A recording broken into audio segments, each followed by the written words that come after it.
আমাদের সৃষ্টিকর্তাকে, একটু আওয়াজ করে বলতে হবে, আমাদের সৃষ্টিকর্তাকে, আমাদের লালনকর্তাকে, আমাদেরকে দুনিয়াতে পাঠিয়েছেন কে? আমাদের বাবা মাকে দুনিয়াতে পাঠিয়েছেন কে? সমস্ত কিছুর একচ্ছত্র আধিপত্য কার কাছে? আমাদের জীবন কার হাতে? আমাদের মরণ কার হাতে? আল্লাহ রাব্বুল আলামিন আমাকে আপনাকে দয়া করে, মায়া করে, মহব্বত করে সৃষ্টি করে এই দুনিয়ার দিকে পাঠিয়েছেন। ফেরেশতারা রব্বুল আলামিনকে বলেছিলেন, নাহনু নুসাব্বিহু বিহামদিকা ওয়া নুকদ্দিসু লাক, আমরাই তো আপনার প্রশংসা তাসবিহ পাঠ করি, আমরাই তো আপনার স্তুতি গান বর্ণনা করি, প্রশংসা কীর্তন করি। তাহলে দুনিয়ার মধ্যে আর কোনো মানুষের প্রয়োজন নাই, দরকারটা কি আর কিছু মানুষ তৈরি করার?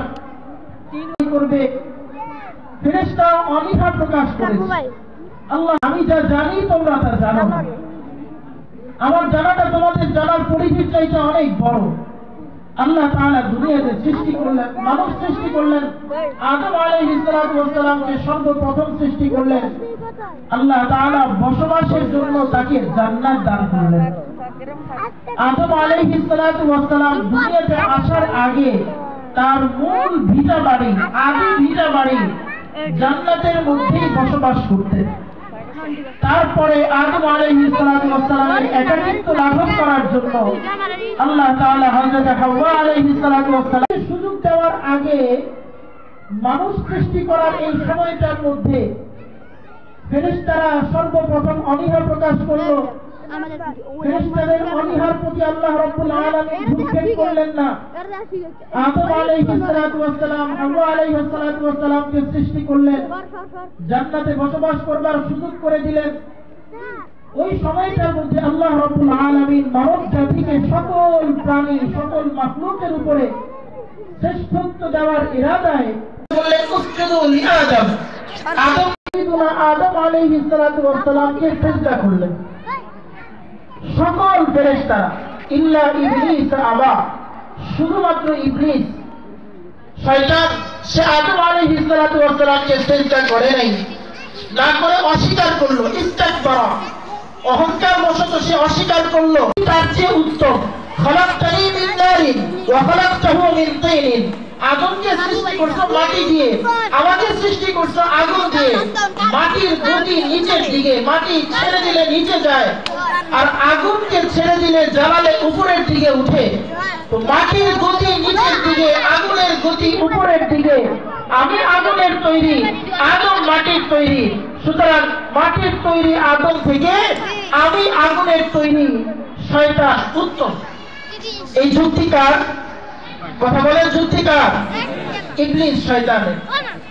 আল্লাহ রাব্বুল আলামিনের কাছে জ্ঞান, বিজ্ঞান, প্রজ্ঞা এগুলোর কোনো ইয়া নাই।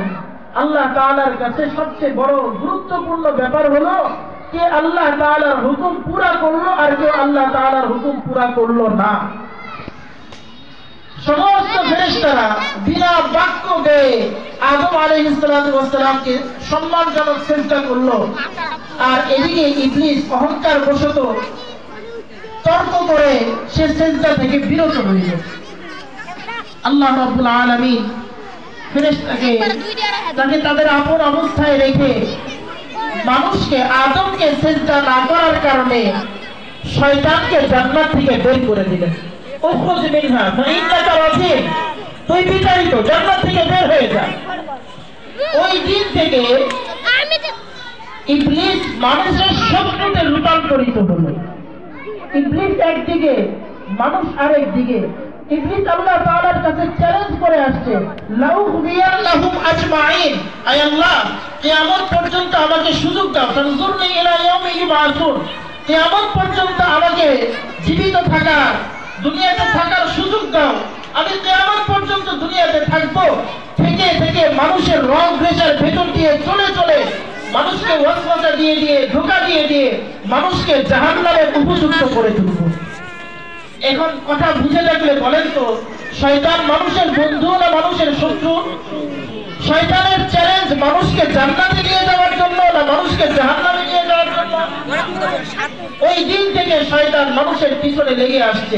কোরআনে কারীম আল্লাহ রাব্বুল আলামিন আমাদেরকে বারবার এই ব্যাপারে সতর্ক করে দিয়েছেন, ইন্নাশ শাইতানা লিল ইনসানি আদুউউন মুবিন। শয়তান মানুষের জন্য কিংবা ক্ষতি করার জন্য মানুষের পথের মাঝখানে বসে থাকে। শয়তানের চ্যালেঞ্জ একটা, মানুষ জান্নাতের দিকে যেতে থাকবে, ওই জান্নাতের পথের মাঝখানে আমি বসে থেকে মানুষকে জাহান্নামে যাওয়ার জন্য আমি তাকে কামড় দেব। এটা শয়তানের চ্যালেঞ্জ। তো শয়তান আদম আলাইহিস সালাতু ওয়াস সালামের পিছনে লেগে রইলেন। তো শয়তান আদম আলাইহিস সালাতু ওয়াস সালামকে বুঝাইলেন, হাল আদুল্লুকা আলা শাজারাতিল খুলদি। আদম আলাইহিস সালাতু ওয়াস সালাম একবার, দুইবার, তিনবার শয়তানের এই ওয়াসওয়াসা থেকে বেঁচে রইলেন। কোরআনে কারীমে আল্লাহ রাব্বুল আলামিন বলেন, ফাওয়াসওয়াসা লাহুমাশ শাইতান। আরেক আয়াতের মধ্যে বলেন, ফাআযাল্লাহুমাশ শাইতান।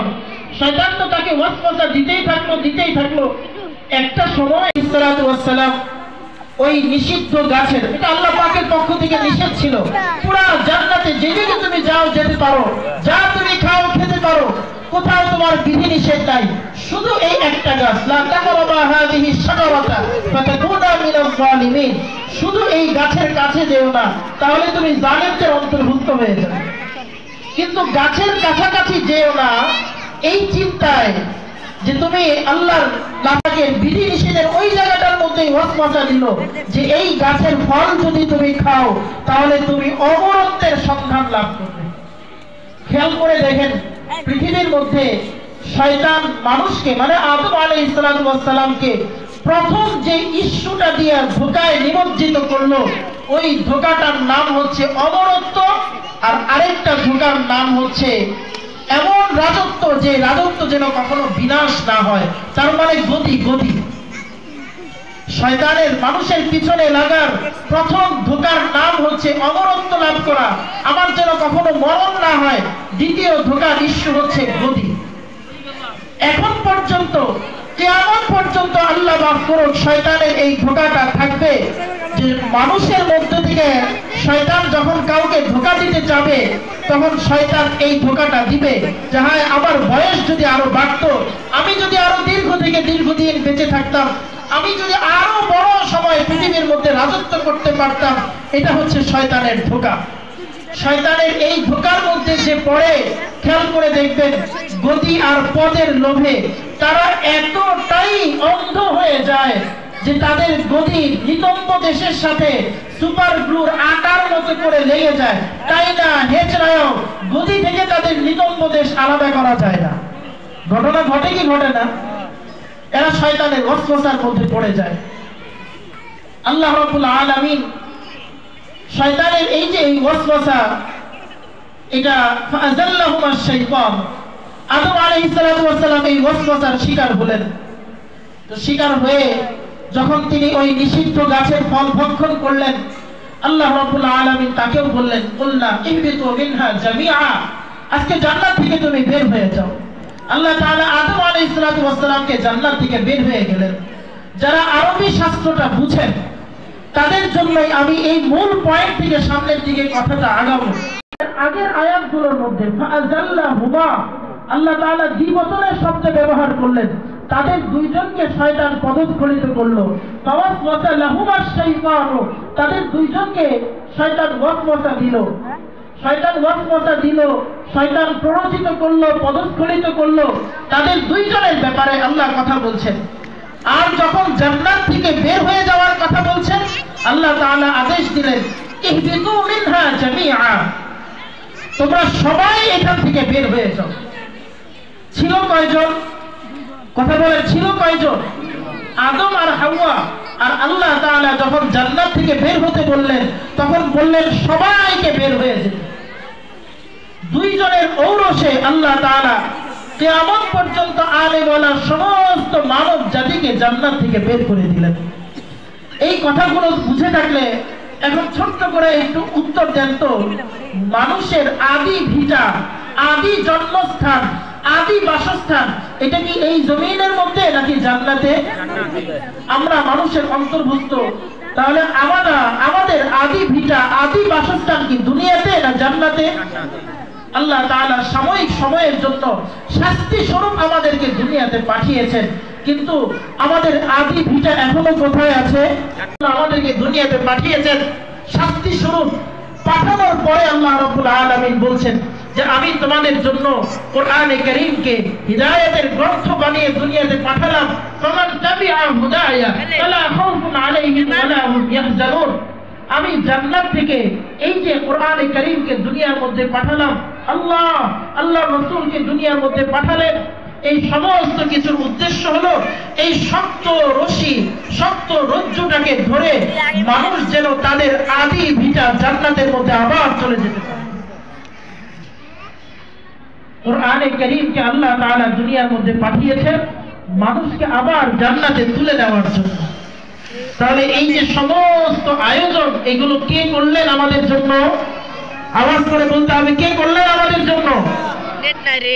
আল্লাহ তাআলা দুনিয়াতে মানুষকে পাঠিয়েছেন মানুষকে পার করার জন্য না, মানুষকে দূর করার জন্য না, বরং মানুষকে পুরস্কৃত করে আরো ঘনিষ্ঠ, আরো কাছে তুলে আনবার জন্য।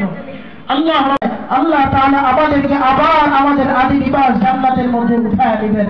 আল্লাহ মাফ করুন যদি আমাদের এই সামান্য সময়ের জীবনটুকু কোরআনে কারীম আর আহাদিসে মুবারাকা তথা ইসলামের বাইরে চলে যায়, আমাদের জীবন যদি ইসলামের গণ্ডির বাইরে চলে, আল্লাহ মাফ করুন, তাহলে জান্নাত আমাদের জন্য অনিশ্চিত হয়ে যাবে। আল্লাহ মাফ করুন, জাহান্নাম আমাদের জন্য বরাদ্দ হয়ে যেতে পারে। নাউজুবিল্লাহ বলেন। এজন্য মেরে মুহতারাম ভাইও, ছোট্ট একটা হায়াত, 60 বছর, 70 বছর, 80 বছর, 90 বছরে এই ছোট্ট জীবনটাকে কোরআনে কারীমের হিদায়াত অনুযায়ী আমাদেরকে কাটাতে হবে। আর এর মধ্যে সবচেয়ে গুরুত্বপূর্ণ বিষয় হচ্ছে যে যেই জীবনটা আল্লাহ আমাকে দিয়েছেন, আমার মরণ আল্লাহ পাকের হাতে, আমার রিজিক আল্লাহ পাকের হাতে, আমার দুনিয়ার শান শৌকত, আমার ইজ্জত আবরু সমস্ত কিছু আল্লাহ তাআলার কাছে। যত বেশি মজবুত হবে, যত বেশি শক্ত হবে, যত বেশি সুন্দর হবে, আল্লাহ করে তার জীবনটা তত বেশি সুন্দর হয়ে যাবে। আর যে ব্যক্তির জীবনটা আল্লাহর থেকে অনেক বেশি দূরের হবে, অনেক বেশি কঠিন হবে, আল্লাহ তাআলার সাথে যার সম্পর্ক থাকবে না। এই জন্য মেরে মুহতারাম ভাইও, আল্লাহ তাআলার সাথে নিজের পুরো জীবনটাকে সম্পৃক্ত করে নেওয়া। জীবন যেহেতু আল্লাহ তাআলার কাছে, ইজ্জত যেহেতু আল্লাহ তাআলার কাছে, হায়াত আর মৌত যেহেতু আল্লাহ তাআলার কাছে, এই কারণেই দুনিয়ার সমস্ত কিছু